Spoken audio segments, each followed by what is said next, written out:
Je to len obyčajný trend, alebo to naozaj funguje? Má vôbec zmysel venovať tomu čas? Naozaj si mám písať denník?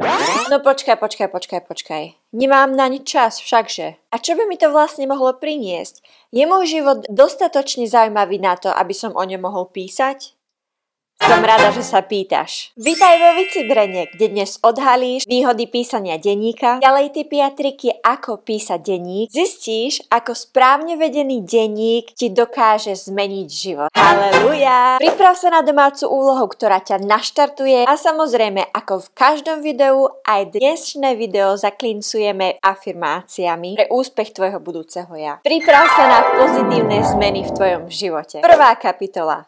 O denníkoch. Denník ti slúži ako nástroj na sebavyjadrenie a pomáha ti s emocionálnym uzdravovaním. Písanie denníka je účinným spôsobom, ako lepšie pochopiť tvoje myšlienkové pochody a zároveň uvoľniť stres a úzkosť. Toto sa týka každého jedného z nás. Druhá kapitola. Prečo si mám vlastne písať denník? Začnime pekne po poriadku, a to 7 dôvodmi, prečo je písanie denníka zdraviu prospešné. Poprvé, redukcia stresu. Určite si už o tom počul, že písanie denníka ti pomáha pochopiť, zvládnuť a uvoľniť emócie. Keď píšeš o svojich pocitoch, zároveň si usporiadávaš myšlienky, čo prispieva k pocitu pokoja a zmierneniu stresu. Po druhé, zlepšená pamäť. Keď si píšeš denník, uvoľňuješ mentálnu kapacitu, ktorá je mnohokrát zaplavená nevyjadrenými pocitmi a myšlienkami. Písanie stimuluje tzv.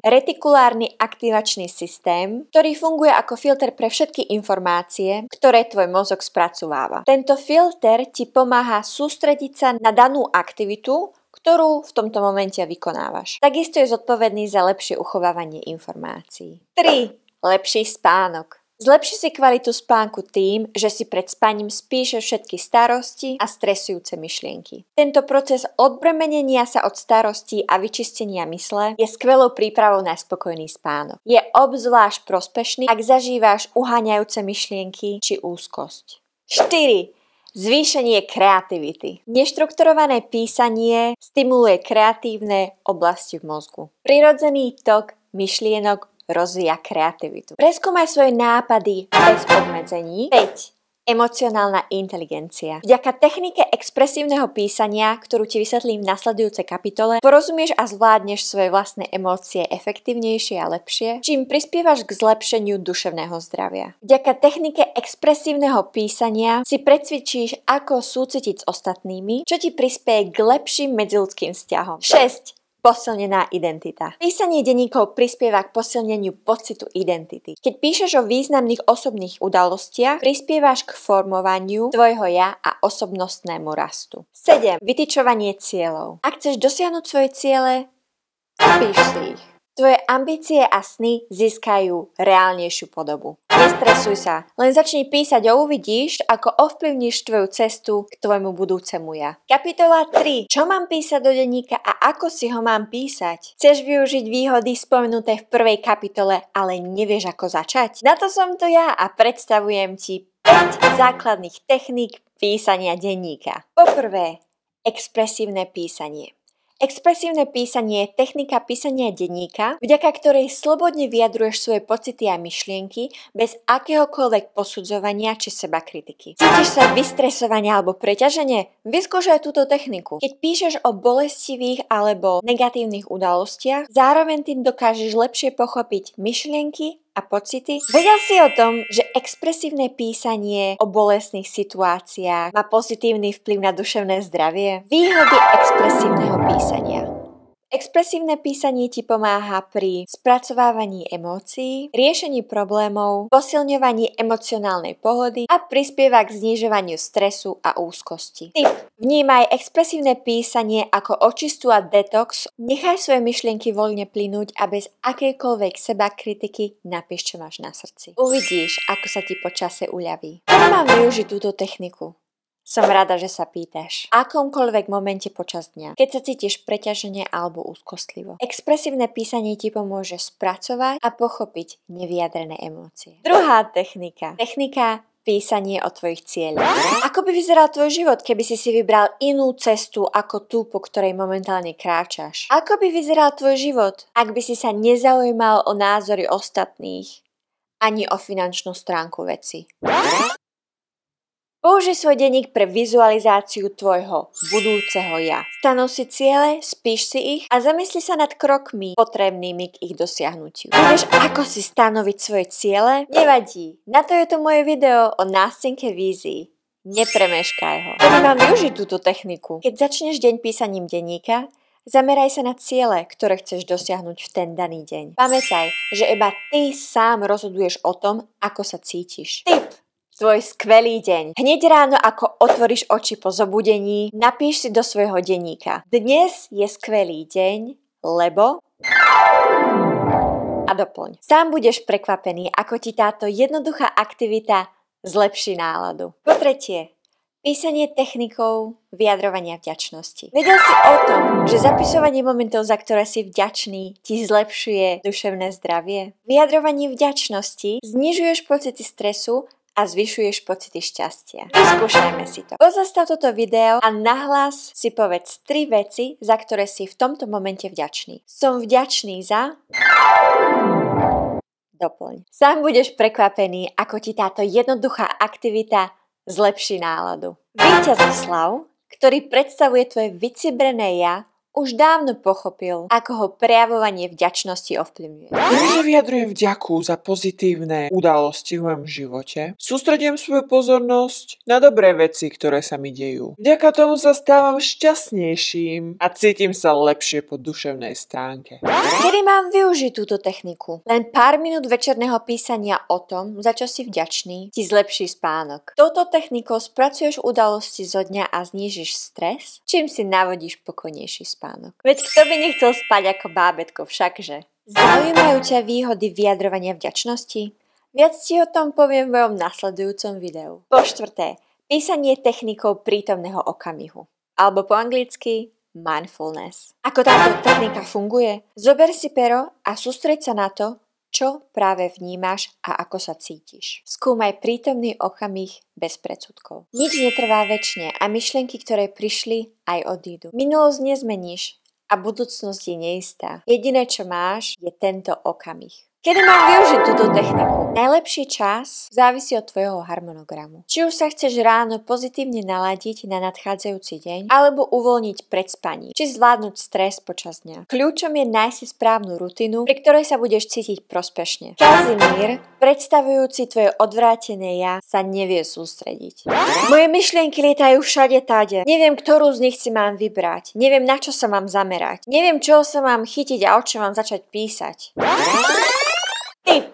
Pomôž Kazimírovi vďaka námetom. Zapíš si tieto námety, ktoré ti idem práve povedať. Jedna vec, ktorú som sa dnes naučil je... Dnes som čelil tejto výzve a zvládol som ju takto. Táto konkrétna osoba, udalosť alebo vec ma dnes inšpirovala, pretože dnes som našiel radosť v malých momentoch. A to sú...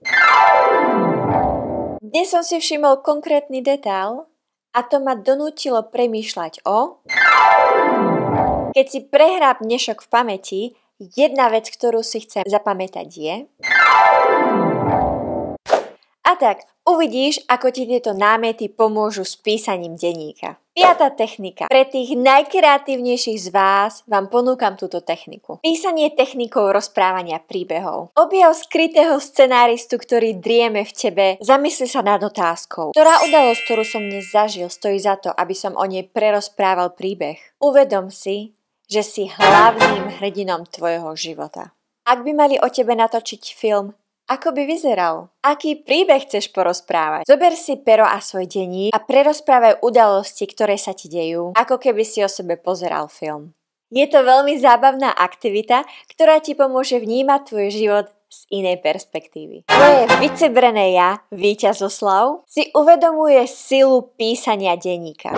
Vďaka písaniu denníka sa dokážem pozrieť naspäť na spomienky a pripomenúť si, ako som v minulosti myslel a kam som sa od tej doby posunul. Inšpiruj sa víťaz so slavom. Prichádza tvoja domáca úloha. Vycibri sa. Chápem.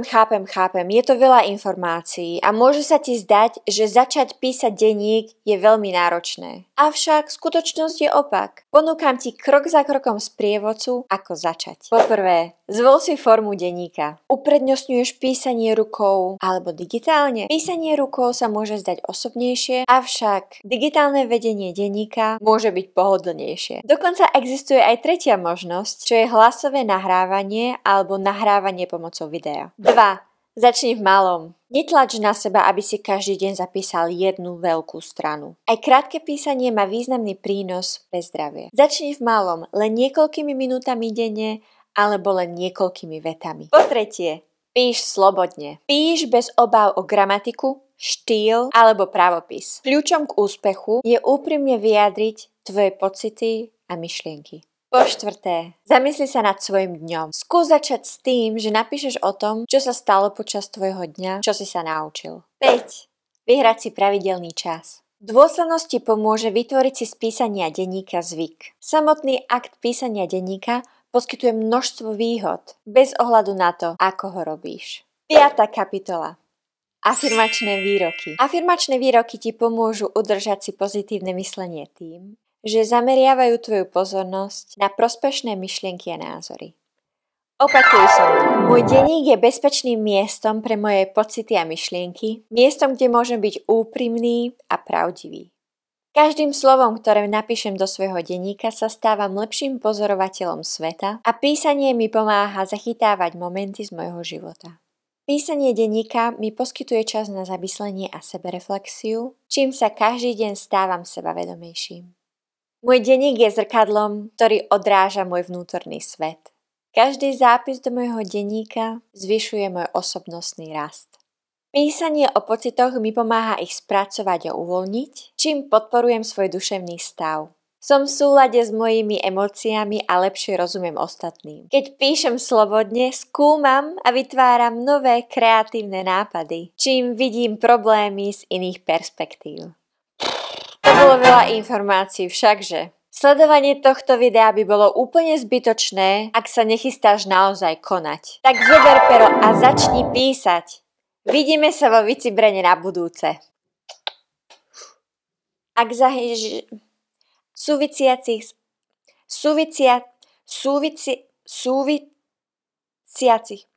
jednoduchá aktivita